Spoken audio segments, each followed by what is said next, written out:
Bienvenue sur le plateau des 24 heures chrono de l'International. Nous sommes en direct des studios de TV5 Monde et nous partons en Turquie, un pays de près de 80 millions d'habitants.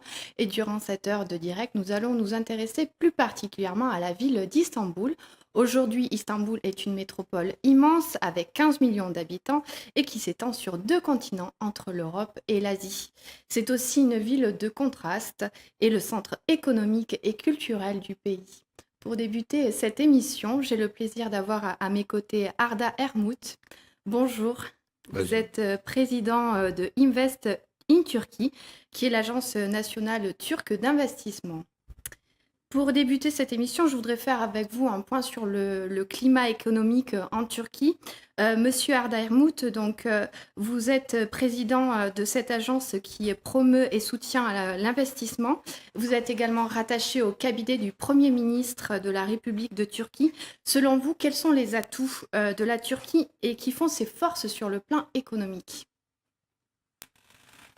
Thanks very much, first of all, for giving me the opportunity. Merci beaucoup de When me you donner talk about l'opportunité de the parler. investment environment of Turkey and what Turkey offers as an opportunity set, Ce que la first of all, Turquie of course, it's the offre, robust economy that Turkey offers. ce sont Especially les after hauts the global rendements. financial crisis in 2008, Sur- investors started to Suite à la look crise for financière safe mondiale de havens 2008, with higher yields and lower risks.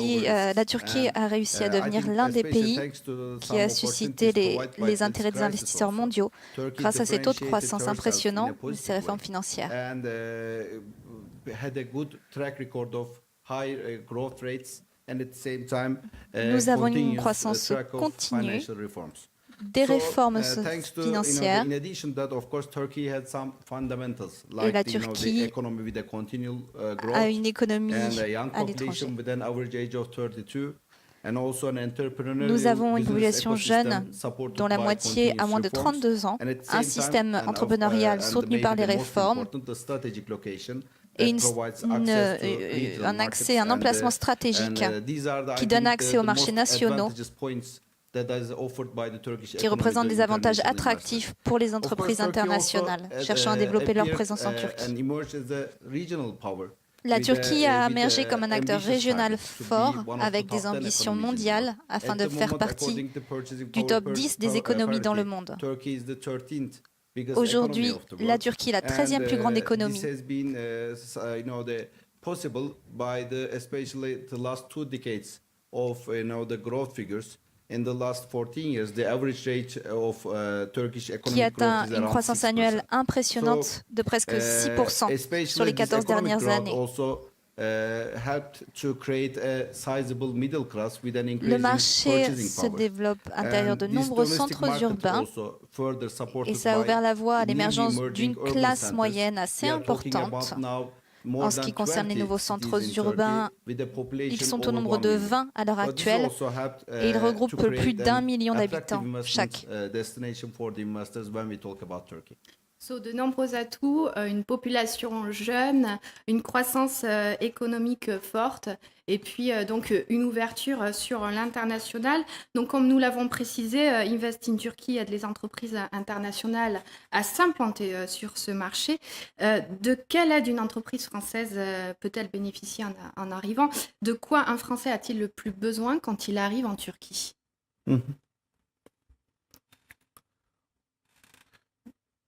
When we, they address especially when we look at the opportunities for the investors, Quand vous when we regardez les talk about Turkey, we are opportunités, talking about general incentives provided by, provide for all investor groups. I mean, the country-wise or sector-wise. So when we look at for when we prioritize the investments, we are usually looking through the perspective of the needs of Turkey. I mean, when you look at the indicators in the last 2 decades, in every figure, maybe Turkey had a good record like that, but there are still 2 challenging points in Turkish economy. First of that is the current account deficit. We import more than we export, nous and the avons main reason is des our points de challenge dependency dans in energy to l'économie. the imported sources. And the second challenging point is the low amount of savings. For that 2 L'un des reasons, points for those 2 est reasons, le we taux really bas need foreign direct d'économie. investments. This is why we are trying to attract the investments that we really need. I mean, the investments that will be C'est pourquoi creating nous essayons d'attirer les investissements. employment and at the same time, a know-how transfer, creating Nous value for nous Turkish misons sur economy. les emplois. At the same time, increasing the exports and decreasing the imports. Nous Nous cherchons à améliorer les exports et à réduire les importations. That will be providing these meeting these the needs of Turkish economy is very welcomed by the Turkish economy and also incentivized by the Turkish government too. So, but of course, this story of the very attractively creating an investment environment, especially started in 2003 with the introduction of the new law for the foreign ont commencé Starting that date, we grâce à une loi sur les investissements étrangers directs en 2003 either Turkish or foreign, qui ont entraîné des traitements égaux pour tous les investisseurs, à la fois étrangers et nationaux, sans discrimination. Nous offrons des garanties telles que l'arbitrage international, la garantie des transferts de bénéfices et la protection contre la nationalisation.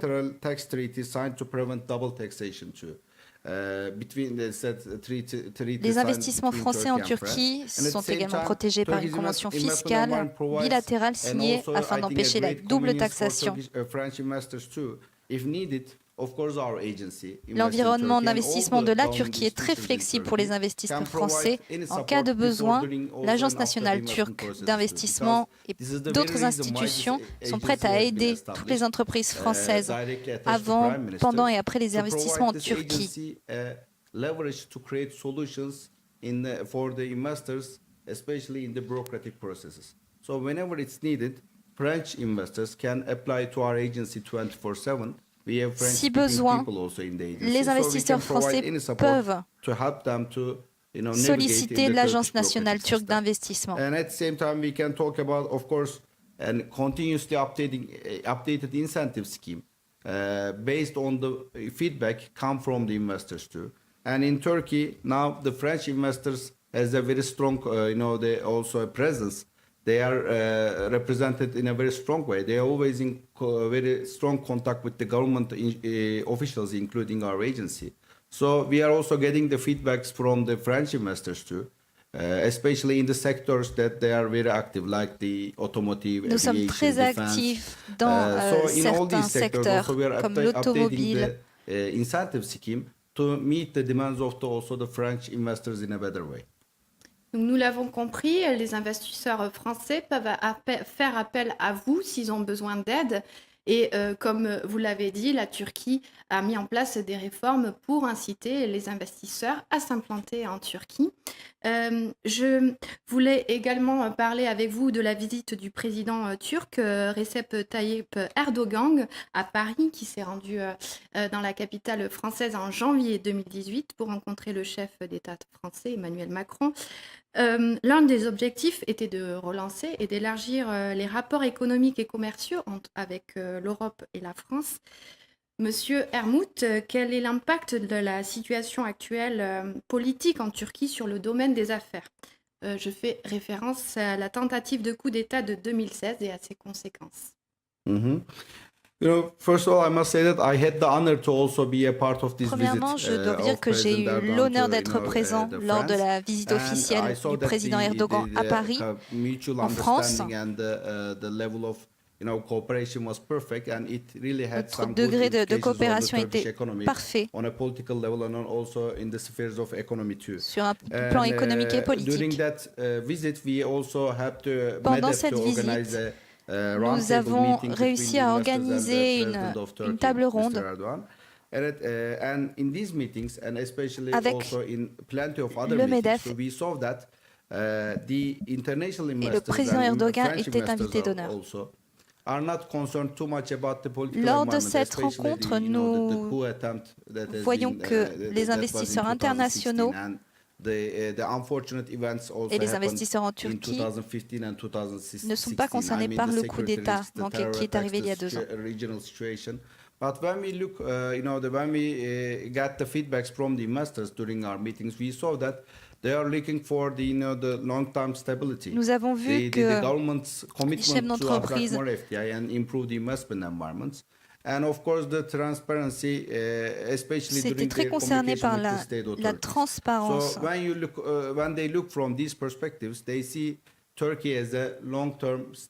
ils regardent sur le long terme, ils voient la stabilité, que le pays est devenu une île de stabilité pour les investisseurs internationaux, avec un haut niveau de sécurité durant les 2 dernières années. So, of course, these also measures had very positive, effects on the economy and the perception of Turkish investment environment too. Thanks to that, now with the investors, when we talk about, about the investment environment of Turkey, we are talking about the numbers and the figures and the incentives rather than the security risks or safety risks or the regional situation. Even though the regional political problems continuing même si les problèmes politiques continuent dans le sud de la Turquie, la croissance économique et la stabilité de l'économie et la stabilisation dans la région.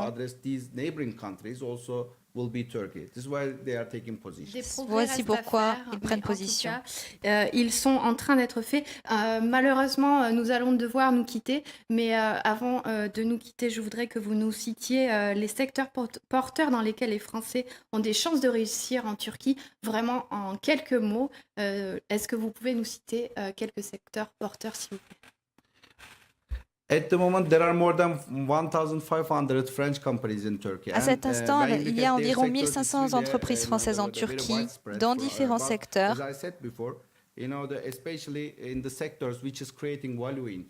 Comme je l'ai dit auparavant, il y a certains secteurs importants. Les compagnies françaises sont dans les secteurs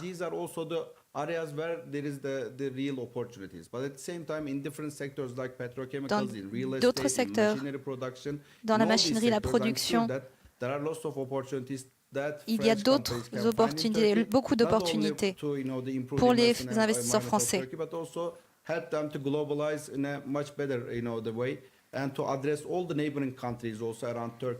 In which we usually describe as in 4-hour flight zone a total population of 1.6 billion people. C'est aussi très important de noter que dans la région, il y a 1,6 milliard on doit de se population. quitter. Je rappelle que vous êtes président de l'Agence nationale turque d'investissement. Merci beaucoup d'être venu sur le plateau. On va se retrouver juste après une courte page de publicité.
retour sur le plateau des 24 heures chrono de l'international. Nous parlons d'Istanbul et de la Turquie. Et je vous propose tout de suite d'écouter Raphaël Esposito, qui est directeur de la Chambre de commerce française de Turquie, nous donner ses conseils pour s'implanter en Turquie. Bonjour Paris, bonjour à tous. Il s'agit dans un premier temps, bien évidemment, de réaliser une étude convaincante confirmant l'attractivité du marché. En amont de la mise en œuvre du projet ensuite en Turquie, de bien s'entourer de conseils juridiques, comptables, fiscaux. L'accès à une information ciblée peut paraître un peu compliqué depuis la France. Il s'agit ensuite de choisir son lieu d'implantation. Généralement, Istanbul plaide pour une implantation dans cette ville. Il s'agit ensuite de constituer sa future équipe locale et d'identifier ses réseaux d'affaires et ses distributeurs. Le rôle de l'équipe est absolument primordial. On dit très souvent en Turquie que les relations sont le pouvoir et la réussite. Merci Monsieur Esposito d'avoir partagé votre vidéo. Avant de démarrer ce nouveau plateau, j'ai le plaisir d'accueillir de nouveaux invités. İlker Onur, bonjour. Vous êtes directeur exécutif d'Aventis Consulting et également accrédité Stratexio, expert pays Turquie. Alors qu'est-ce que c'est Stratexio ? Alors, Stratexio est un programme organisé et créé par des organisations patronales et industrielles. Le but, former les entreprises françaises, les préparer et les emmener à l'international avec des experts à la fois en France et des experts pays comme nous en Turquie pour les accompagner. Donc, un des grands conseils qu'on donne, s'il vous plaît, stratexio.fr, l'organisme aujourd'hui qui emmène les sociétés à la formation internationale. Une aide à l'implantation. Avec moi également Alex Varlik. Bonjour, vous êtes fondateur de Georges Hôtel Galata, donc des hôtels qui sont implantés à Istanbul et partout dans le monde. En tout cas, on se développe, on essaie de se développer partout dans le monde, effectivement. Également avec moi Murat Poyraz. Bonjour, vous êtes Regional Manager de Via Direct. C'est ça. Et également avec moi, Adeline Masson, vous êtes cofondatrice de l'agence DDIP. Tout à fait. Et entre Paris et Istanbul. Oui, qui est une agence de digital qui est basée entre Paris et Istanbul et qui opère donc sur la France, la Turquie, l'Asie centrale et le Middle East. Alors, on a écouté Raphaël Esposito qui disait les relations sont le pouvoir et la réussite. Murat Poyraz, qu'est-ce que vous en pensez quand on s'implante en Turquie? Est-ce que les relations sont le pouvoir et la réussite? Effectivement, je trouve que je suis complètement d'accord avec ce que Raphaël Esposito a précisé. Je trouve qu'aujourd'hui, pour pouvoir réussir en Turquie, lorsque vous voulez implanter votre entreprise, il faut s'appuyer sur un réseau déjà présent en Turquie, notamment pour les entreprises françaises, c'est de s'appuyer auprès des sociétés comme l'a précisé İlker Onur, mais également auprès des instances, autorités françaises comme Business France, Chambre de commerce ou autres, et également exploiter tout le réseau de conseillers de commerce extérieur français qui sont là, qui vont forcément vous ouvrir des portes, effectivement. Le clé de la réussite, c'est ça, je dirais. Comment s'est passée votre implantation à Istanbul? Moi, j'ai un parcours un peu atypique dans le sens où j'étais avocat au barreau de Paris. Et en 2006, je suis parti. Et donc, j'ai récupéré ce dynamisme extraordinaire de la Turquie à partir de 2003-2004. Et je suis parti seul. Et voilà, donc j'ai commencé comme avocat. Et je suis devenu agent immobilier. Ensuite, j'ai appris le turc. Et ensuite, j'ai créé ma première société en m'associant avec une chaîne de café turc qui s'appelait The House Café. C'était en 2007. J'ai créé donc le pan hôtellerie, des appartements, prestation de service, un peu comme Airbnb, mais 5 ans avant Airbnb. Et ensuite, une chaîne d'hôtels qui s'appelait The House Hotel. Nous avions 5 établissements. Et en 2011, donc, j'ai rebondi. J'ai créé le Georges Hôtel Galata avec mon associé, donc Kerim Camille. Et donc, c'est une chaîne de boutiques hôtels de luxe. Et donc, ça s'est fait de manière très pragmatique. Ça a l'air relativement simple. Adeline Masson, est-ce que vous avez rencontré des difficultés lors de votre implantation? Alors, je ne sais pas pour vous, mais je connais un petit peu Alex et tous les deux, on est deux entrepreneurs français, même si c'était franco-turc à Istanbul. Et on a un peu vu les histoires de Byzance. On a eu des hauts et des bas. Mais oui, Istanbul est une ville des extrêmes. Donc, on peut très bien réussir et puis tout perdre le lendemain. Mais sur du long terme, quand on regarde sur du long terme, il y a un potentiel qui est réel. Et après, il ne reste évidemment que les entreprises qui ont les reins un peu solides. Oui. Je vous propose de retourner voir Raphaël Esposito qui nous parle des règles qu'il faut respecter lorsqu'on recrute du personnel. Le marché du travail turc est très dynamique, fluide, voire même volatile, car les Turcs sont très souvent à l'écoute d'une opportunité. Le bouche à oreille, le networking, les réseaux sociaux, la cooptation fonctionnent très bien en Turquie car les PME ont encore du mal à outsourcer leur recrutement. Beaucoup de diplômés arrivent également sur le marché du travail sans réelle expérience en entreprise, car le stage n'est ni véritablement valorisé et n'est ni obligatoire. Les Turcs sont également très axés sur le court terme et leur motivation de changement est essentiellement liée à 2 critères, le salaire et leur image. Il existe également des différences de salaire importantes d'une entreprise à l'autre pour un poste ou un profil à peu près similaire. Il est également plus facile de trouver du personnel qualifié et anglophone dans les grandes métropoles comme Istanbul, Ankara, Bursa et Izmir. Enfin, l'accès du marché au travail pour les étrangers est compliqué, difficile, et surtout pour ceux qui ne maîtrisent pas la langue turque. Il existe des démarches administratives pour l'obtention du permis de travail et l'existence de quotas de salariés étrangers dans les entreprises. Est-ce que la question des quotas est un réel problème? Oui, tout à fait. Aujourd'hui, la Turquie impose un quota d'un salarié étranger, de nationalité étrangère, pour 5 salariés turcs. Donc une obligation pour toute entreprise qui veut embaucher une personne étrangère, d'où la difficulté, comme l'exprime Raphaël. Vous embauchez du personnel local, étranger? Dans l'hôtellerie, automatiquement, on a une grande partie de personnel local. Mon directeur général que je viens d'associer, Gerrit Kouas, lui-même est allemand et américain. Et on a trouvé très facile de récupérer un permis de travail.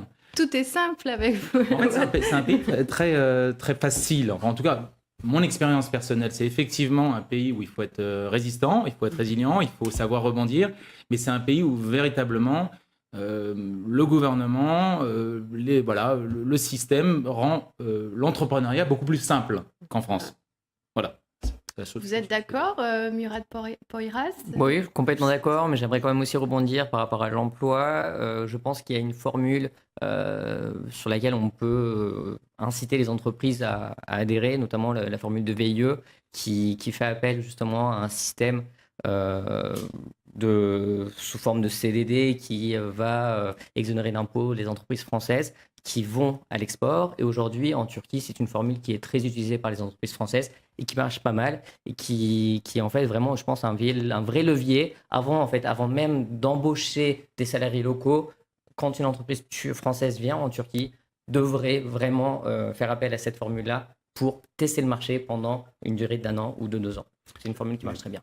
Mais il faudrait rajouter aussi un point très important. L'embauche des VIE, s'ils sont français, ne change pas la problématique des quotas. Par contre, beaucoup d'entreprises françaises embauchent des VIE franco-turcs. D'où le succès aujourd'hui des VIE en France. D'ailleurs, nous avons 2 personnes franco-turques sur ce plateau. Je ne l'ai pas mentionné, mais Alex Varlik, vous êtes franco. 3. Et 3, exactement.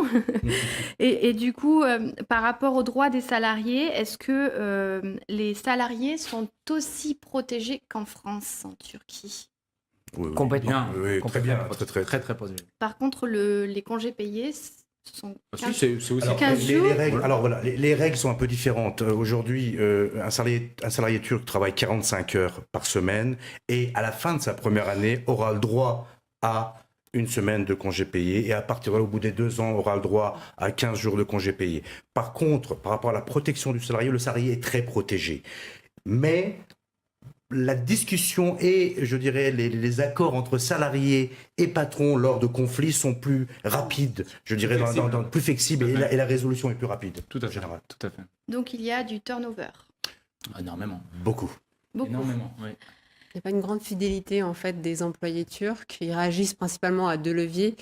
C'est vraiment la hausse de salaire, mais qui peut être très très légère. Et puis l'image. Et c'est vrai que la carte de visite est très importante. La position, le titre. Directeur, toutes les positions de management sont très importantes. Alors, je vous propose d'aller voir Florence Ogüken, pardon, excusez-moi, qui est dirigeante du magasin Tradition, qui est situé dans le Grand Bazar d'Istanbul. Elle va nous parler des différences culturelles. Les différences culturelles qu'on peut constater entre les Turcs et les Français, c'est un vaste sujet et je pense qu'on pourrait le résumer de cette manière. Je pense que c'est un combat entre le traditionnalisme familial, social et sociétaire des Turcs et leur modernisme. Ce combat, on le sent tous les jours, mais pour donner quelques exemples, je pense que c'est une grande admiration de l'Europe et en même temps une méfiance envers elle. Entre l'islam et la laïcité, entre un État très puissant et un affairisme puissant, et tous ces combats un petit peu quotidiens entre l'État kémaliste, l'armée et une envie de sortir un petit peu de ce système. Donc il y a toutes ces valeurs qui font que tous ces paradoxes sont très très intéressants et c'est vraiment un pays très riche de variétés et d'interrogations quotidiennes. Vous souhaitez réagir à cette vidéo? Oui, Florence a tout à fait raison et on voit l'évolution aujourd'hui où les Turcs sont entre cette Europe et cet Orient, si j'ose dire, avec ces 27 cultures et ethnicités et cette évolution culturelle où ils sont un peu coincés entre ce côté d'être européen et ce côté culturel qui est fort. C'est ainsi que vous vous sentez? On a donc 3 profils franco-turcs. Comment vous sentez-vous, par exemple, en Turquie, vous qui avez grandi en France? C'est ça, j'ai grandi en France, ça fait 4 ans que j'habite à Istanbul. J'ai eu un petit problème d'adaptation, effectivement, parce que pendant 6 mois, 1 an, parce qu'au final, je suis issu de l'immigration, mes grands-parents sont partis en France dans les années 70, donc j'ai assimilé cette culture française, mais également la culture du village de mes parents. Et quand vous venez en tant que franco-turc à Istanbul, vous êtes très vite perdu, parce que la culture, en fait, à Istanbul, avec le mélange qu'il existe, est complètement différente de la culture d'Adana, d'Ankara ou de Trabzon. C'est vraiment Istanbul, il faut le mettre à part. Et effectivement, j'ai eu une certaine période d'adaptation en tant que franco-turc, mais maintenant, tout va très bien. Donc, Oui, c'est clair, mais ça dépend des profils aussi, parce que moi personnellement, ma mère est française, mon père est turc, donc j'ai vraiment pas senti, j'ai pas de problème d'adaptation. Donc vous parlez turc également, Je l'ai ce qui appris, peut aider. Je l'ai appris là-bas, en fait. J'ai appris, ça n'a pas été simple. D'ailleurs, il n'est pas très très bon en turc, mais j'arrive à m'exprimer. C'est pas une langue difficile. Non, c'est une langue plutôt simple. C'est peut-être moi qui étais très très feignant. Finalement, j'avais peut-être un problème. Mais honnêtement, voilà, j'ai réussi à apprendre la langue. Mais c'est vrai qu'en tant que mère, ma mère française, papa turc, j'ai un peu le meilleur des deux cultures, dans le sens où en Turquie, ils me considéraient que j'étais finalement du pays. Donc le père est turc, donc c'est bien. On va respecter, on peut faire des affaires avec toi, on peut s'associer avec toi, ce qui est plutôt sympathique. Et en même temps, la maman française, avec un prénom qui s'appelle Alexandre, c'est plutôt sympa, c'est exotique. Donc en fait, j'ai un peu les côtés positifs des deux côtés. Je ne sais pas si c'est le cas pour les deux parents turcs et un retour au pays. Adeline Masson, vous disiez les Turcs sont pragmatiques, les Français conceptuels, et du coup, ça donne quelque chose de très constructif quand on fait des affaires avec eux. Alors, globalement, je pense que les Français et les Turcs s'entendent bien ensemble, ce qui n'est pas forcément le cas en business des Allemands, parce qu'il y a beaucoup de points entre l'Allemagne et la Turquie, mais malheureusement, au niveau business, je pense que c'est peut-être moins facile culturellement de se comprendre. Donc oui, la France est entre l'Europe du Nord et l'Europe du Sud, et c'est vrai qu'on dit souvent que Istanbul est entre l'Orient et l'Occident, et c'est vrai qu'on est un peu sur la même longueur d'onde. On a une relation qui est basée de manière cognitive, mais également affective. Mais par contre, les Français, oui, c'est le pays des Lumières, c'est le pays du rationalisme. On est très conceptuel, alors que les Turcs sont beaucoup plus pragmatiques, beaucoup plus sur la créativité ex nihilo, et très flexibles, très réactifs. Et plus dans le test and learn, et moi qui suis dans le digital, c'est vrai que c'est une mentalité du coup qui correspond bien à ce secteur. Alors la Turquie souffre encore d'une fausse image, d'une mauvaise image en France. Je voudrais qu'on aborde la qualité de vie à Istanbul. Faites-nous rêver avec le Bosphore. vous avez la vue sur le Bosphore, je crois, depuis votre lieu de travail. J'ai la chance d'avoir des bureaux sur Gümüşsuyu, avec la vue sur le Bosphore, et donc c'est très très agréable effectivement de travailler avec une belle vue comme celle-ci. Vous voyez passer tous les bateaux, vous avez tous les oiseaux qui passent devant la vitre où je travaille. Effectivement, c'est très très agréable. Istanbul, c'est une très belle ville, personne ne va dire le contraire. C'est une ville magique. La question de la sécurité ne se pose. Alors ça, c'est un point important. Istanbul est la ville la moins délinquante d'Europe, des capitales européennes. Donc c'est un point à souligner. Et la mendicité, elle est une mendicité dans les rues qu'on va trouver qui est des Roms et aujourd'hui qui est nouvelle avec les Syriens. N'oubliez pas 3 millions et quelques de Syriens, mais d'un point de vue sécurité, bien sûr, il y a des quartiers, vous n'irez pas vous balader à pied, moi je le dis en tant que Turc quand je suis en Turquie, et par contre, d'un point de vue, se balader à Taksim ou se balader dans les lieux commerciaux, si j'ose dire, et touristiques, le risque est quasiment nul. Comment vous expliquez donc que la Turquie souffre encore d'une mauvaise pas image? encore, en fait. Le problème, c'est que ça avait été réparé. C'est que l'image de la Turquie avait été réparée complètement jusqu'à 2015 et que malheureusement, on a vécu... et ce que beaucoup de gens ont ignoré en Europe, ce qui est un peu triste, c'est-à-dire on a eu une vingtaine de bombes, d'attaques à la bombe sur le territoire turc en moins de 12 mois, une tentative de coup d'État militaire. Je ne connais pas beaucoup d'États qui auraient pu finalement rebondir sur ça. Et finalement, nous, on a plutôt bien rebondi. On a réussi à rebondir. Le pays a rebondi. Mais c'est vrai qu'il y a une image en matière de perception. L'Europe considère que la Turquie est dangereuse, alors qu'il n'y a pas de problème sécuritaire depuis 12 mois, au moins 14 mois. Alors là, il y a un point qu'il faut souligner, et tu as absolument raison, c'est que la Turquie a vécu quelque chose de terrible. Il y a eu un coup d'État. Ce coup d'État a été mal compris en Europe et dans l'Occident. Le gouvernement a réagi avec ce qu'on appelle les purges, qui à plus de 50% ont été un peu, je dirais, sont soutenus par le peuple. Et les Turcs ont été très très touchés. Pour la première fois, l'armée turque a tué le peuple turc. Donc ça, c'est un point important où aujourd'hui, effectivement, tout ce qui a été fait par derrière n'a pas été compris par, je dirais, l'Europe. Ah non, ce que je veux dire, c'est qu'en fait, ça c'est derrière nous. Donc il ne faut pas parler, le passé, c'est le passé. Je pense que la Turquie, elle s'est restabilisée. Et l'image, pour rebondir sur votre question, c'est qu'en fait, l'image avait déjà été réparée finalement à partir de 2003-2004. C'est un peu retombé, on va se reconstruire, on est en train de changer la perception. C'est très important de communiquer, c'est ce qu'on fait aujourd'hui. C'est aussi le problème que les Français, par exemple, ne savent pas d'où viennent les Turcs. Ah bah ça, c'est un problème d'éducation, mais ça il faut changer les manuels scolaires en France. Non, ça va être, c'est beaucoup plus, ça va prendre plus que 35 minutes sur un plateau. Pour reparler de François Ier et des relations ottomanes, il faut commencer déjà plus par que là. ça. Je pense que ça va commencer sur les manuels scolaires. Il ne faut pas résumer l'Empire ottoman, donc 600 ans d'empire à deux phrases. Je pense qu'il y a un vrai problème au niveau de l'éducation nationale et tant qu'on n'a pas changé ça, ça va être difficile. Il ne sera pas un plateau de télévision et une bonne discussion qui va changer ça. On peut quand même dire quelques mots. En tout cas, la qualité de vie, c'est quelque chose qui vous plaisait à Istanbul quand vous êtes arrivé à Adeline Masson? Oui, mais surtout quand on est jeune, comme toi. Mais c'est aussi une ville magique. Je pense qu'il n'y a pas une seule personne, notamment des Français, une fois qu'ils sont à Istanbul, qui ne sont pas tombés amoureux d'Istanbul. C'est une ville mystique. C'est très, très dépaysant. Vous pouvez nous décrire un petit peu la ville d'Istanbul, séparée entre ces deux continents? Oui, déjà se réveiller face au lever de soleil sur l'Asie. Personne, ça ne peut pas trop se décrire. Moi, je sais que je regardais depuis, j'ai toujours fait partie j'ai eu la chance d'avoir une vue sur le Bosphore, plusieurs vues sur le Bosphore, et c'est vrai que c'est comme un tableau. On voit et les containers qui passent, les dauphins, des sous-marins, c'est mer Noire au nord, on a la mer Marmara au sud, c'est Je veux fantastique. juste rajouter, par exemple, je fais des réunions souvent dans la rive j'habite, donc moi je me trouve sur la rive européenne, je vais sur la rive asiatique, je vais à Beşiktaş, je prends le Vapur, des petits bateaux qui nous emmènent en face avec un simit, un chai, et avec un peu de soleil. C'est difficile à raconter. C'est magique. C'est magique, c'est plaisant d'aller au travail et d'aller prospecter. Vous avez des quartiers de prédilection? Il y en a tellement. C'est une ville-monde. C'est 80 km, c'est 65 km d'est en ouest. Donc aujourd'hui, il y a des nouveaux centres qui ont été créés dans tout cet environnement. Effectivement, il y a les centres historiques, Beyoğlu, Teşvikiye, etc. Mais on va avoir des nouveaux centres, que ce soit en Asie ou que ce soit en Europe. Pour sortir, par exemple, pour faire la fête? Il y a énormément des quartiers. C'est là presque partout, on va dire maintenant. Oui, maintenant, tout ce qui est un peu la côte aussi, à partir de Ortaköy, Bebek, Karaköy, mais maintenant, les petites rues de Beyoğlu, les quartiers comme Nişantaşı, Arnavutköy. Écoutez, maintenant, c'est... En ce moment, Karaköy bouge ça bouge beaucoup et c'est extraordinaire, c'est très dynamique. Vous avez 60% de moins de 30-35 ans, c'est très dynamique sur une ville de 15 millions d'habitants.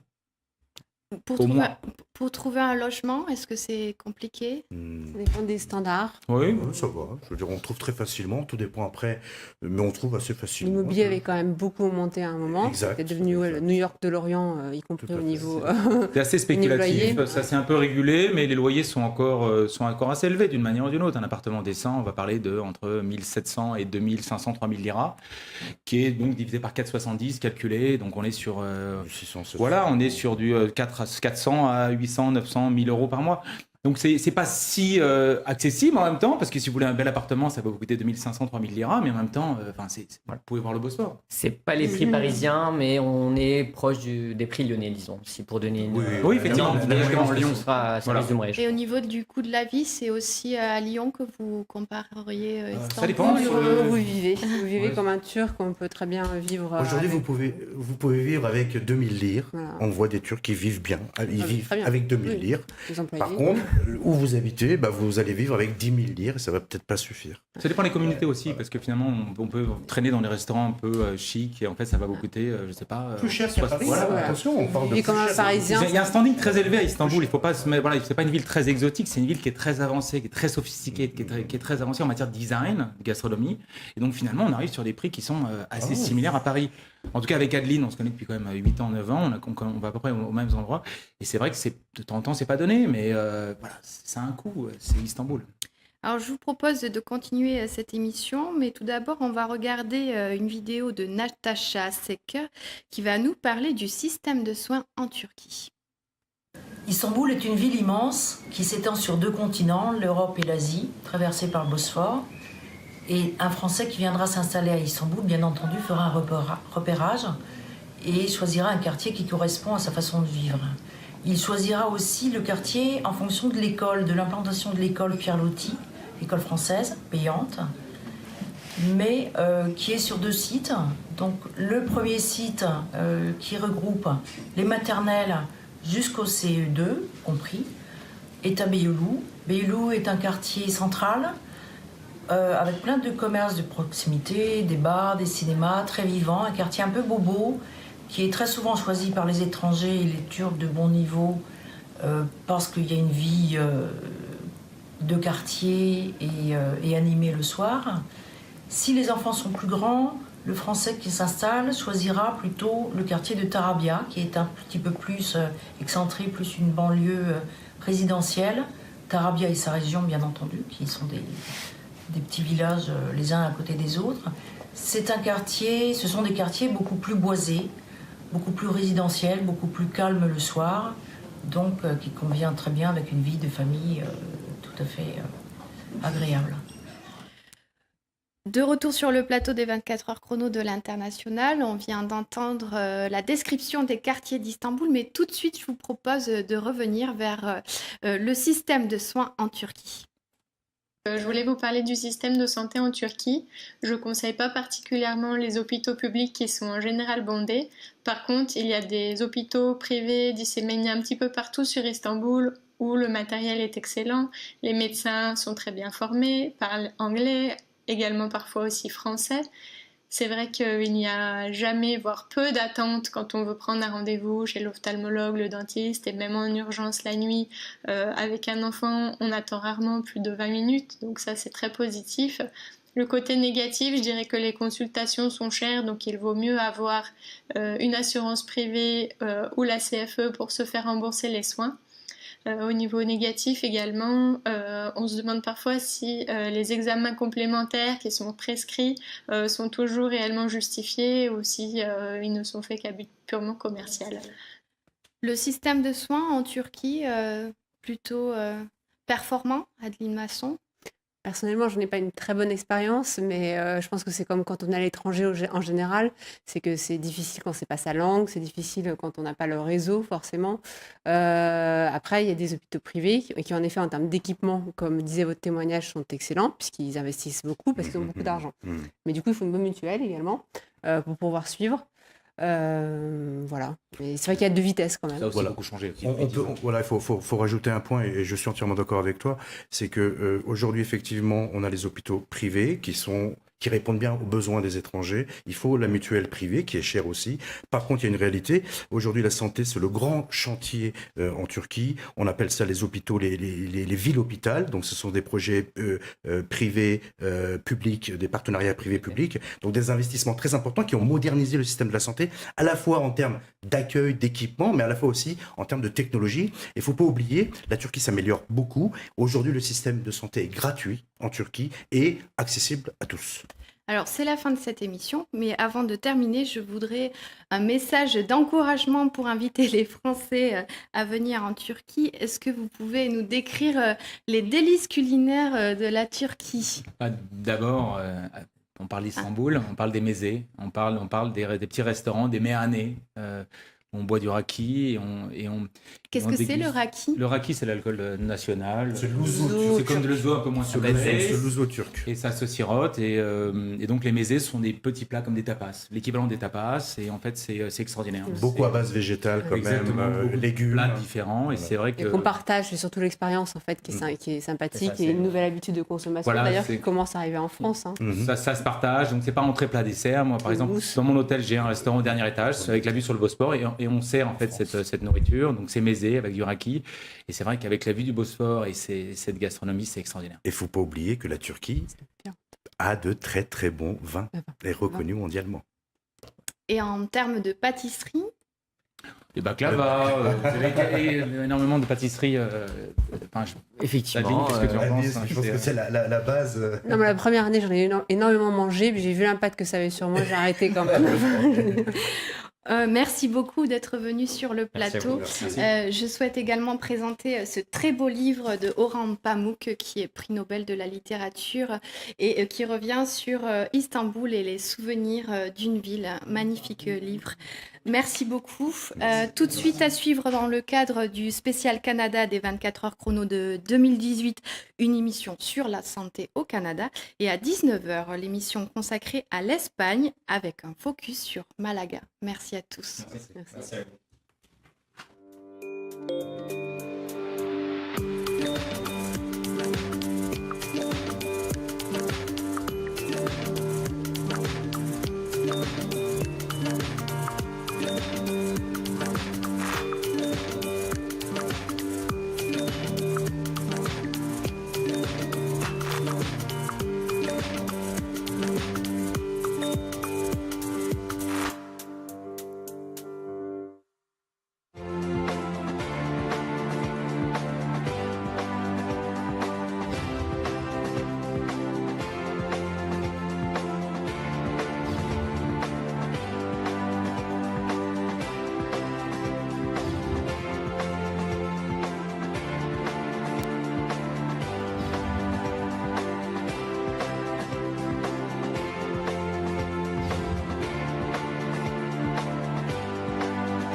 I can read and I can write.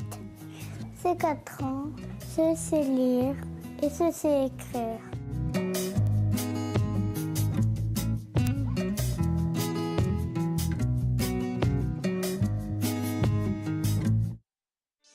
Bonjour à tous. Vous résidez hors de l'Union européenne ou dans les dom-toms. Alors découvrez l'expérience Renault Eurodrive de transit temporaire. Vous savez, les plaques rouges. Pour commander et réserver votre véhicule, 2 possibilités s'offrent à vous. Vous pouvez le commander auprès d'un agent local ou le réserver en ligne sur notre site internet. Avec Renault Eurodrive, vous bénéficiez de la gamme la plus large et la mieux équipée du marché. Voilà, Renault Eurodrive, c'est une voiture neuve hors taxe, un service premium tout compris et des équipes dédiées qui mettent tout en œuvre pour que vous profitiez au maximum de votre voyage. Renault Eurodrive, c'est vraiment l'Europe en toute sérénité.